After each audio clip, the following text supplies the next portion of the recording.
we are back at Passion Productions for season 2 of the podcast, which was a huge hit last year.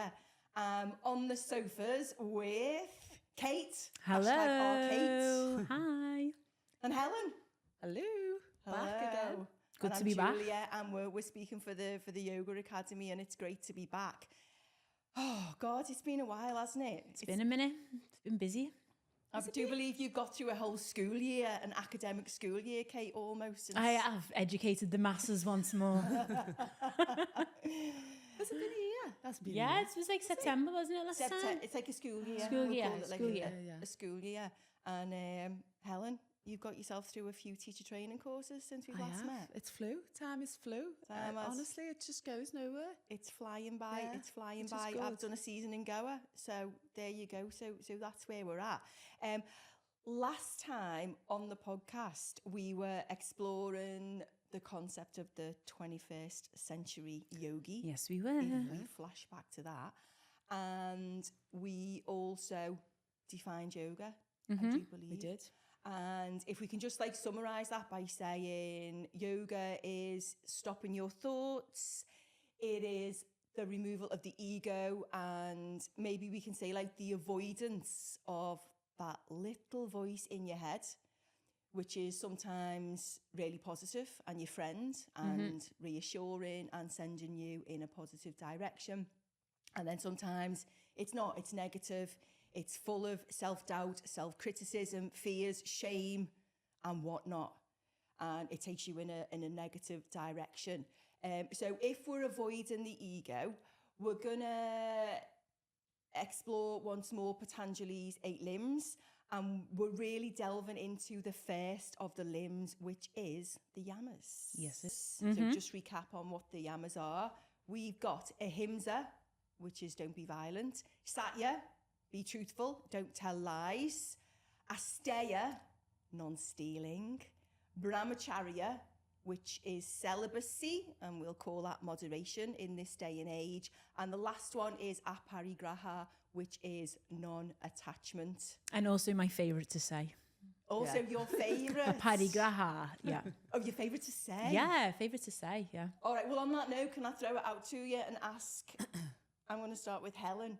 What is, when I say your favourite Yama, which one has been the most or the biggest impact on you in terms of growth, in terms of well-being? I'd say at the moment, I would lean more towards parigraha, my favourite one. Nice. Well Non-attachment. For me, I personally have been feeling a lot. I think a lot of people feel like that with social media. I think I touched on this last time. It can be overwhelming. It can be in your space all the time, especially when you're using it for your business, for work, and to promote yourself. It's kind of a love and hate relationship. Yeah, with it absolutely. sometimes. Yeah. And I've been working on not attaching so much to my phone. So obviously I'll post things and I'm trying to promote myself, but I'll try not to look at other people's reels, try not to compare myself, try not to scroll. I'm trying to avoid all that. So I'll post things, I'll engage with the posts that I'm doing, but I'm trying not to look, because you can just get overwhelmed. Yeah. Should I be doing this? Should I be, they've got that, and you really question yourself and put yourself in that negative space. So I'm trying to just stay in my own lane, and the busyness of social media and outside influences, I'm trying to switch off a little. Because social media is amazing, isn't it? It can be a really fantastic thing, but my God, we've got a lot to manage. One of our lovely Chester yogis on our Chester YTTC gave us this advice, and it totally blew my mind. And I've tried to run with it. Where she said, "What's the intention of the scroll?" So if you scroll, so what's the intention? And if there's a genuine reason, like if you're looking for inspiration about something, or I'm looking for hair fringe inspiration or something like that, there's a reason for it. Bougie bangs. If there's a reason. Brilliant. Oh, we got a social media page coming on now. Bougie bangs. If there's a reason, what's the intention? And every time I start to doom scroll, I go, hang on, what's the intention here? And if there's no intention behind it, I try and stop. Yeah. And that's been really useful. Or Yeah. using, focusing and thinking if I'm going on my phone, okay, I'm going to listen to a podcast. I'm going to try that. That's all I'm trying. I'm really using it for, well, I'm like, I am on my Instagram, I am on things, but I'm trying more to just, okay, I'm just listening to my podcast and not look at anything else. So I'm going on my emails if I need to, but it's difficult, but that's what I feel like has helped me to just switch off a little bit more and sleep a little bit better. And things like, well, I'm not even going to tell you what I bought into to sleep better. But Oh, you've got to tell us now. I don't know if it's I've been swindled, but I feel, we'll talk about this later, where I feel like I need to ground myself a little bit more. I bought myself, have you ever heard of grounding mats? A grounding sheet.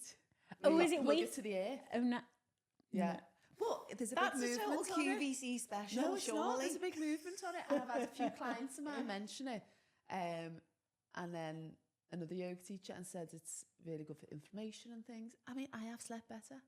But I don't know if that is placebo and the fact I wanted to work because it was expensive. Listen, it doesn't matter if you sleep better. Yeah, it doesn't matter that's whether what I it's think. placebo or what, Yeah. because Oh, look how topic, well but- we sleep when we get to sleep in the same bed. Me and our Kate, the little sister, very So- grounding. I put you on QVC. me bougie bangs couldn't afford me. Exactly. So topic, we're yeah. avoiding. So if we come back to a parigraha, detachment. So we're saying the number one thing that we need to detach to at the moment is, it's not the phone, is it? It's the social media for and me the it's social mindless media. scrolling. Yeah. I really like what you said there, scrolling with intention, because most of the time the scrolling is, I'm going to say it's habitual. Yeah. It's yeah. habitual. And I was driving through Wales, and you know the speed limit through the small towns and villages is right down to like 20 miles an hour. Oh, is it?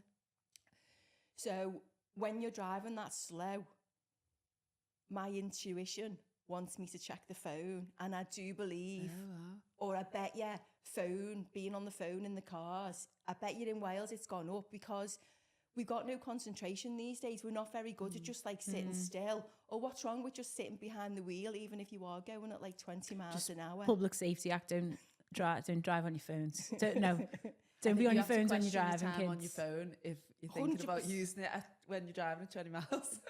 It's dead slow, 20 miles an hour. I suppose when you've been, Yeah. I mean, Honestly- I love the phone for I love the car for meditate. My form of meditation is not to sit there, it's to play music in my car and listen to a podcast. Yeah, So that's I, really good. Yeah, I use the car as my form of switching off. And But driving. I love driving and just listen to music. And then it's my only time when I think, I can't use my phone. Yeah, but it's that whole thing. As soon it's as you when got, it's as slow. soon as you got like a few minutes of just like sitting Yeah.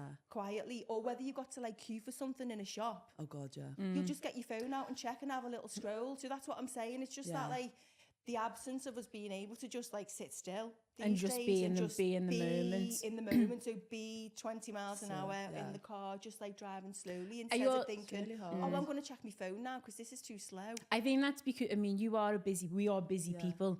So I think if there's a moment to just squeeze something extra into the day, I'll just respond to an email while I'm doing this. While I'm at the lights. While I'm at the Sorry. lights. I'm a voice noter actually in the car because it's on the Oh, it's on the is thing. that where your voice? Yeah, when It's you, on me. It's the phone's stuck on one of those things, isn't it? And then you can just lift it up and voice note. So actually, yeah, I lie. I do voice note a lot in the car. I'm like, I can get that done here in the car. but look, I'll get this Look done how in the... productive we are then. Yeah, look, it's like it's a badge. Look how productive I am. So I'll do my 10 breaths in the morning before I go into work in the car because I want to squeeze it in somewhere. And actually, A little bit it should be the absolute, little bit, yeah. It should be the main focus. I should be making time for that. Not I'll squeeze 10 breaths in the car before I go into work. I think with It's busyness, good that you're doing that, yeah. busyness, isn't it? Maybe you should buy one of the grounding blankets.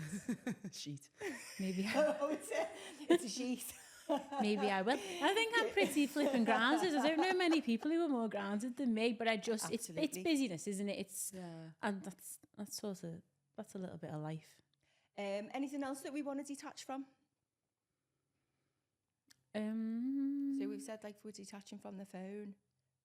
Anything? At the moment, Phone is the main one, isn't it? phone is the main one. I think it's fair to say, I don't think any of us are particularly attached to like material things No, and that pursuit of needing like new things to go out in, new outfits. no. Can you call sugar Kate's. detachment? Put a new chain. I sat here in my new trainees. Number one online shopper. Detachment from actually food-wise, I'm trying to detach from sugar at the moment. Oh, I've detached from caffeine. I'm detaching from caffeine. And sugar, can't and give sugar, up that's caffeine. good. That's really good. Does anyone Caffeine's detach? a ritual for me. I like to go to the coffee shop, and the same coffee shop every day, and it's like, even though I've got a coffee machine in my house, I like the ritual of going to the coffee shop. I've set my day up. I'm going to do this. So I don't know.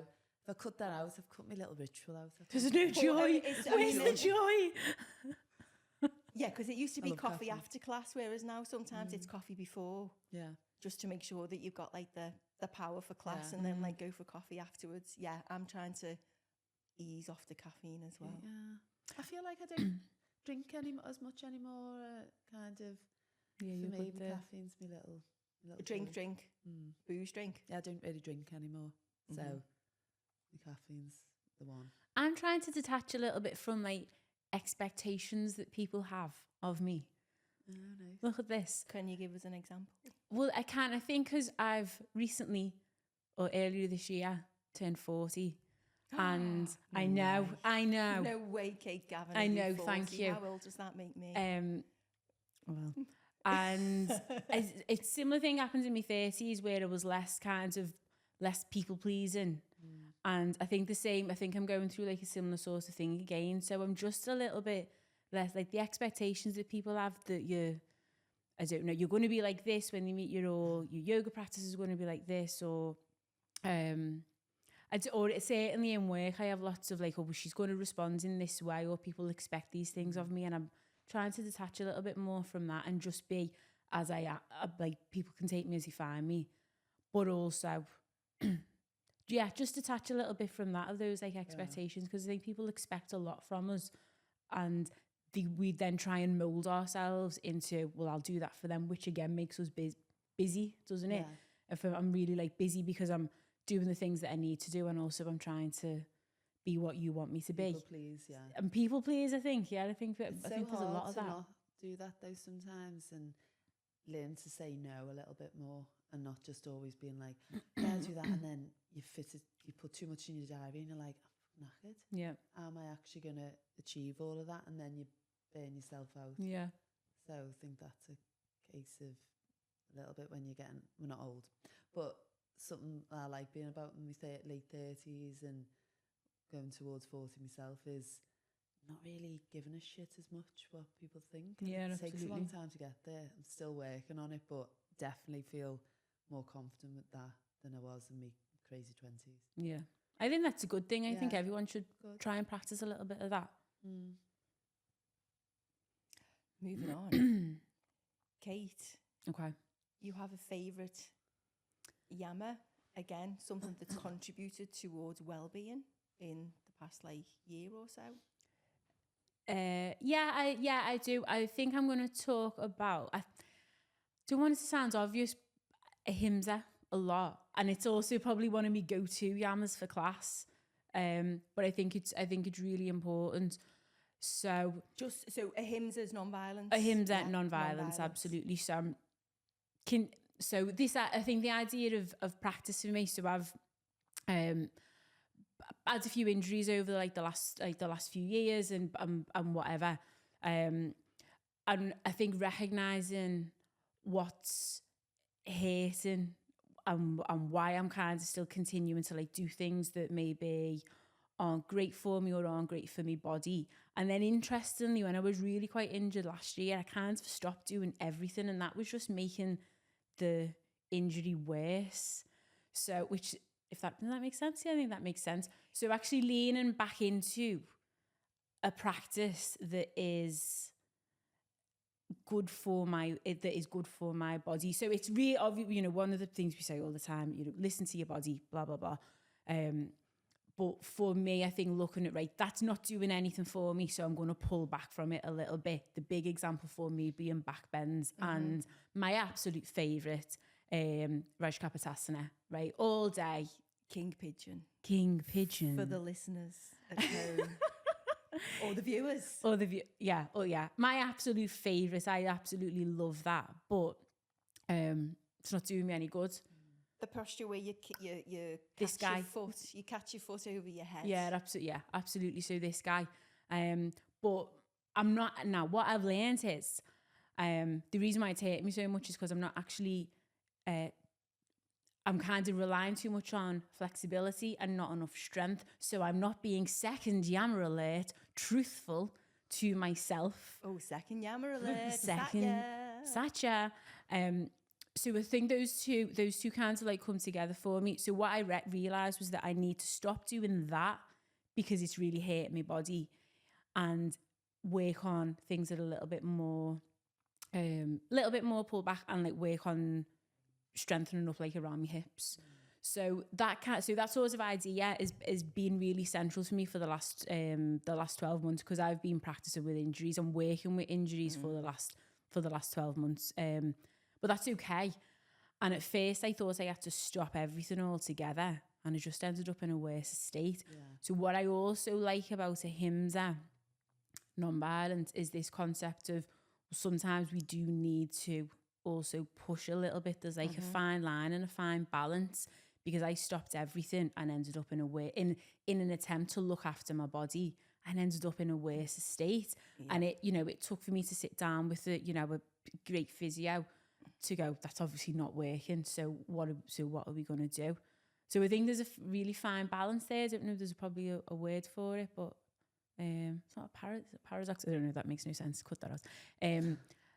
But there's a balance there about what I'm doing, what I need to stop doing to help my body, but also what I need to continue to do and to push through in order to further help my body. So I'm going to say the two. I'm going to say ahimsa and satya. Those have been really at the forefront of my practice and actually my life over the last like 12, 18 months as I rehabilitate. Yeah, interesting. I've got a similar story, because the shoulder has been, for most of last year, I was out of the shoulder, capital T, capital S. It's doing really well at the moment. So, the shoulder injury in like you case, I kind of like pulled away from anything where my arms were up and overhead, which is like wheel, Badanarasana, handstands, and also ended up in a worse state for doing that. And it was only through addressing the pain and like exploring the pain that I've managed to overcome the shoulder injury. Long story short, there was actually nothing wrong with my shoulder, but a pain cycle had like developed from doing all the handstands. So I had to completely re-educate my left shoulder and repattern it in order to then continue with practice. And the only way I've done it is to explore the pain and possibly push through the pain. And I wrestle with this because as yoga teachers, we're far from qualified physios. Yeah. So I can't then encourage my students to push through the pain because I'm not equipped to be able to do that. However, I've made significant progress with my practice through challenging the pain. But then you pushed through the pain not because you did an MRI, didn't you? You did you went to physio, so you did do absolutely. You did go see like a physician about it, who told you there was nothing actually physically wrong, so then you can push through the pain. But if it was a proper injury, you'd have to probably deal with it a little bit different, would you? Absolutely. But I would also question as well, in like some of the postures that I have achieved and checked off over the years, I've probably pushed myself further than what ahimsa would dictate. Yeah, true. Does that make, that kind of makes sense? I mean, if you look at the practice of Ashtanga with the adjustments, and sometimes some teachers, they are very intense adjustments with a lot of additional pressure to get you further and deeper into the posture. And again, from an ahimsic point of view, it probably would go against the practice. Rocket yoga in Milan. Rocket yoga in Milan. I mean, I've recently had an adjustment where I was laying back in Happy Baby and someone's like almost like jumping up and down on my legs to get like further and deeper. And I have to say, is that required? it was quite nice. 4-hour practice first day was, again, would you say, I mean, it's great and you challenge yourself, but that is definitely going against him that I felt. A 4-hour practice. 4-hour class. It was great. I loved it. But I mean, I pushed myself to some levels after Milan, but then I come out of it feeling like I needed a bit of a break. So it's different, isn't it? See, but I came out of it feeling like really like strong Yeah. and like I'd really pushed myself and challenged myself and pushed the limits.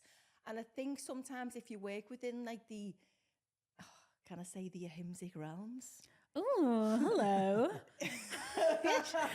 Yes, you can. If you work within your ahimsic realms, you're possibly not going to get to where you want to be. And let's face it, the three of us like a physical practice. We like to, we love to be upside down. I think that is the nature of rocket as well, isn't it? Is that you're not going for a challenge yourself. Yeah, you're not going for to cuddle a bolster. No, you're going to, and I think it's good to challenge yourself. And I think it's different. It depends how you're feeling in yourself at the time. I loved it, but I feel like I probably should have had a couple of days off before I went. Yeah, that was where I goes back to busy from. lifestyle, doesn't it? Goes back to that busy lifestyle and trying to squeeze everything in.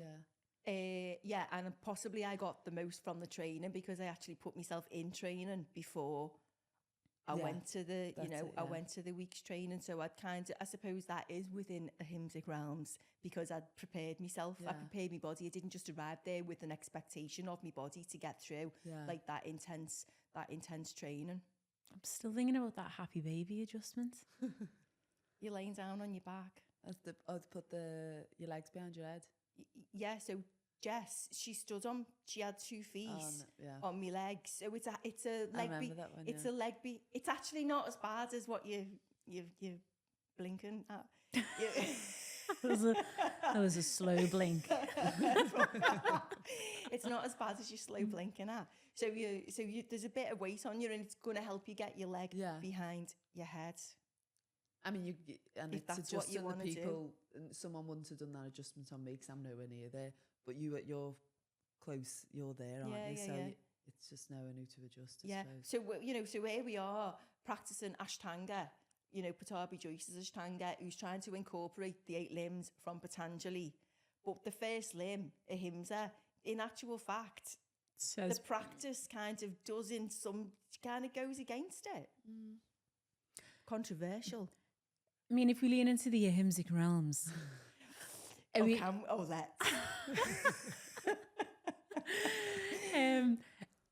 Is that maybe looking more, I don't know, do we include like food and things into that? Is that looking more eating meat, being vegetarian? Is that something required in it? Because our whole journey is about what it is to be a 21st century yogi.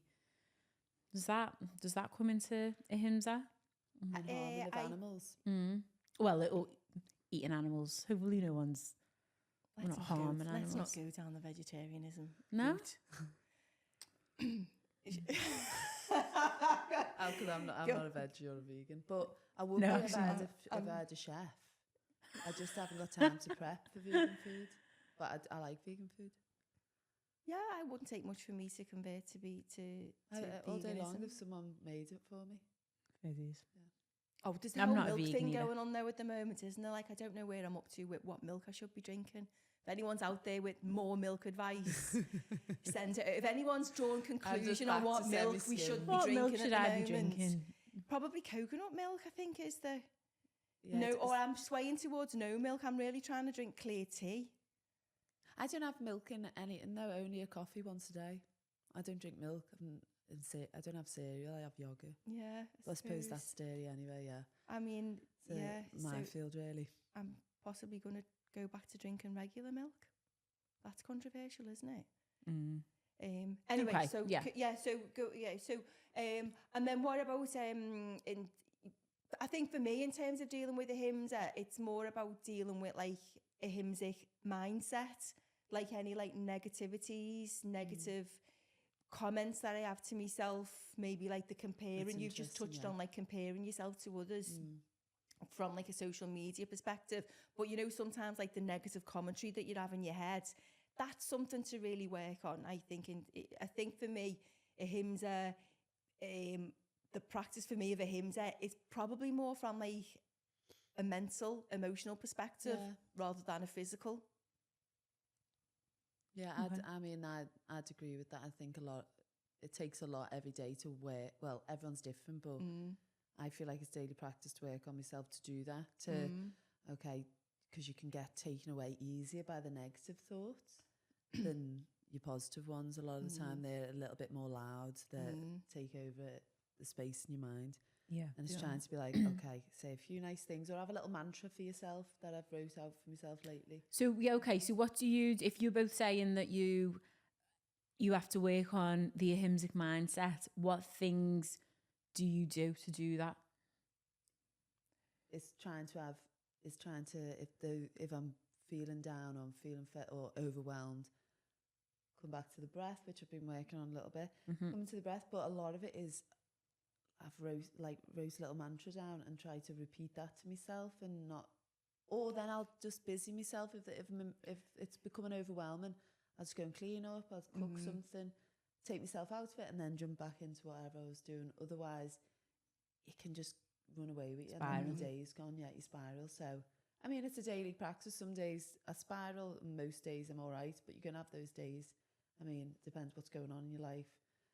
Hormones, all sorts of things. So, but that is something that is, I think, is a continuous thing that you're working on, I think, throughout your life, isn't it? Yeah. Joe, what do you do to deal with that ahimsic mindset?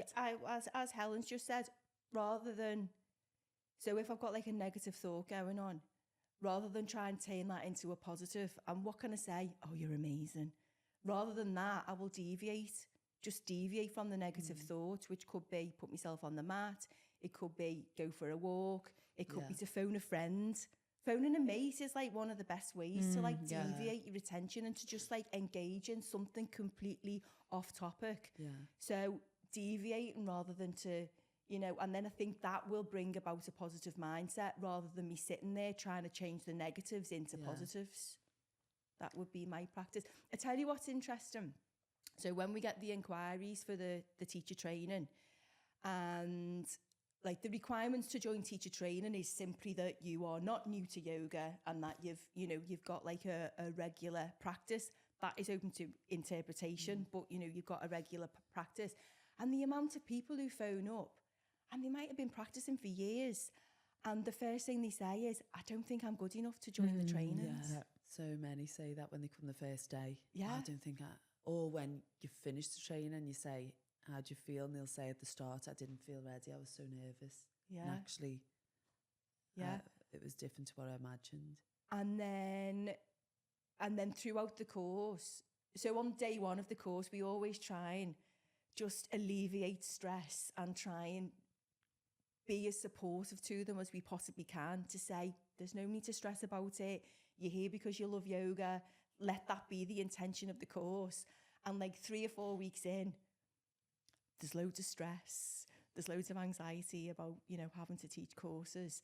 And it's all as we can do is continue with the mantra of keep busy, don't focus on the stress, let the stress go, detach from the stress by deviating attention. That really resonates with me because I was totally the same when I did my teacher training. I put it off. I wanted to do it for years. I put it off for years. I started teaching kids first because I thought, well, your practice isn't good enough, but it's all right to teach kids. And then when I eventually went and did it, that was like a really amazing moment. I think to get into that positive mindset of, you know what, everything's all right. And you don't need to compare yourself to everybody else because everybody is different. Everybody's style of yoga and teaching is different and everyone brings something completely like new to the mat. So there's some things that my body just won't ever let me do. And it's absolutely sound. I have totally lent into that now, and it's almost like a couple of years ago, maybe when I first started teaching, I'd almost try and hide it, or I wouldn't have the posture in class because it felt like, well, I can't do it, so I can't teach it, I can't have it in a flow. And I couldn't be any further away from that now, because I think it's good for people to see that everybody is a little bit different on the mat, and everyone's practice will be different, and it's great to still have things to work towards. So I see that with people all the time, and people on the course, and maybe feeling a little bit, I don't know if I'm good enough for this, and I'm always like, you are sound, don't worry. The main thing is just get yourself on the mat, turn up, and then the rest will, everything will fall into place from there, whether you've been practicing for years and you practice every single day, or your practice is somewhere a little bit different. And always, I think, coming back to people going back into education and stepping back into it's not a classroom, it's a yoga studio, but that in itself that's so inspiring. It's a gift, and I know I feel it all the time. Like when someone comes back to education and we have all of these insecurities because of stuff that school left us with, to go, I'm going to take this time for myself and I'm going to go back into education, and I might be working with people who are younger than me or older than me, or might have been practicing yoga lesser time or whatever, but I'm going to go and put myself in their hands and submerge myself into that. That's just phenomenal when people do that, and I love to see it. Yeah, and more we're getting older. What shall I say? More and more we're getting older. I don't want to say older people. We're getting a wider variety of ages. People with the life experience, more life experience. A wider age limit. A wider range of ages, north of the scale. No. North of the scale. More and more our students are older. A little bit older. Yeah, 20s, 30s, 40s, into the 50s. So it's great to see some of the 40, 50-year-olds coming back to education. Yeah. We've had a couple of 60-year-olds. Yeah. But what if I can ask you both, we're doing these teacher trainings, and as soon as you say the word assessment or assignment or test, they freak out. And I've even reverted to I've even started calling it a quiz, or referring to, I'll even refer to it as a quiz. What can we do to alleviate that stress any more? Kate, high school teacher. I think firstly, a lot of that comes from school anxiety. That's where it's all, because everyone has had a nightmare exam at some point or another. So that's where it all comes from. Honestly, I disagree with calling it disagree with calling it a quiz. It is an assessment. You are in a formal training. It's okay, right? It's absolutely okay. And you're going in and you are prepared for it. Life is full of challenges. We can't tiptoe around it. Spoon feed. Well, pussyfoot. I was going to say pussyfoot, and then I'm going to say pussy. You don't want to say pussy on the podcast? I'm going to pussyfoot through the ahimsic realm. You pussyfoot through the ahimsic realms there. Oh, that's my life. No, I think people have to...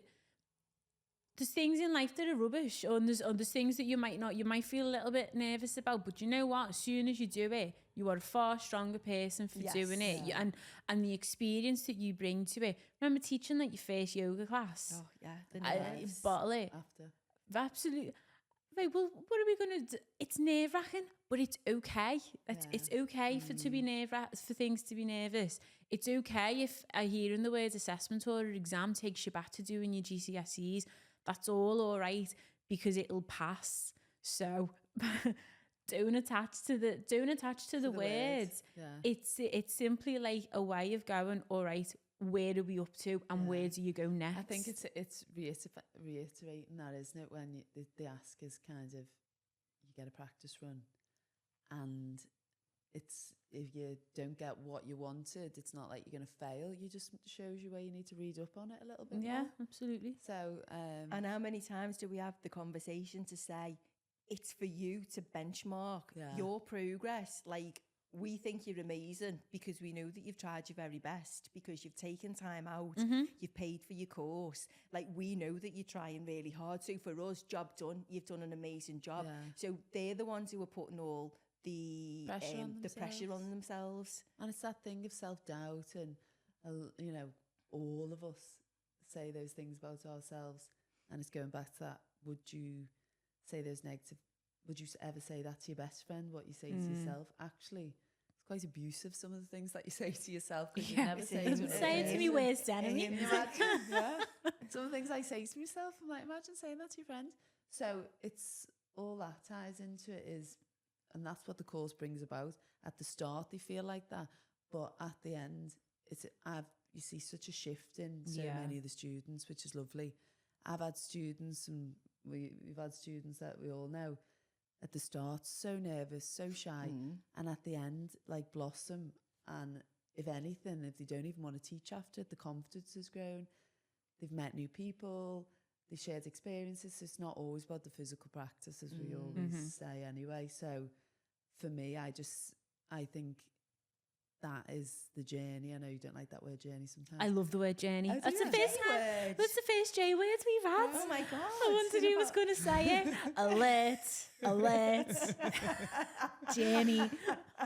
So Journey. along the journey of the yoga course, I see that all the time, and that's what I love about the trainings, is seeing people like blossom over the like really pushing boundaries. Oh, like yeah. The first time you teach a class, Scary. in that, you know, it's really scary, and you know, you're so vulnerable. Majority of them feel so vulnerable, but you know, if you don't put yourself out there, then you'll never overcome, and you'll never make that, you know, that step to teaching yoga. We never get anywhere, and it's not just teaching yoga as well. It's for the rest of life. You can't stay like in your box. You've got to like step out of your comfort zones, and you've always got to challenge yourself, and things change, and things won't be like, things can't stay the same forever. So just being brave enough to do it, we recognize the bravery, and we've been there, and just go and do it, and it's amazing. But it's still a bloody assessment. Soz, it is. You're harsh. I don't care. People, The school teacher. I don't think I've called it a quiz though. The anatomy calling test. it a And I flipping had quiz. I had a group over in Goa, and I reverted to calling it a quiz. Revert, that's not the right word, is it? you called reverted, like go back to. Is go back to. you So I had decide. a group in Goa, and I called it a quiz. And I even got George to hand out the papers. Were they an emotional group? Sometimes you get quite different groups, and sometimes It a felt little bit more- appropriate. Yeah. So it's just It depends felt on- appropriate to call it a quiz. I think what I'd also say, what I do understand and what I'm not harsh with, is that sometimes people, certainly in the philosophy assessment, find it difficult to. I would refer to that as an assignment. Is that what's worse, an assessment or an assignment? I'd say assignment. Or a always test. takes me back to like At least we don't. dissertation assignment. At least we don't say exam. Yeah. Probably called it an exam at one time. That reminds me of just being back at school. You know, where all the desks were all in like rows in the. But in the let's sports hall. change it up. It's a different learning experience, and it's a different learning environment.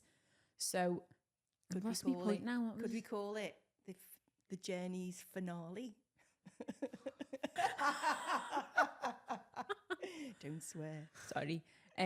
What I would say, and what I do think is important to say, though, is that I understand why people might have anxiety and nervousness if they struggle with writing, and maybe there's like an additional need there, and we totally support all of that. And the assessments, I've had assessments done in all sorts of different ways over the last couple of like weeks and months. People have like presented it, people have done like PowerPoints, people have done formal like a written assignment. We've gabbed about it.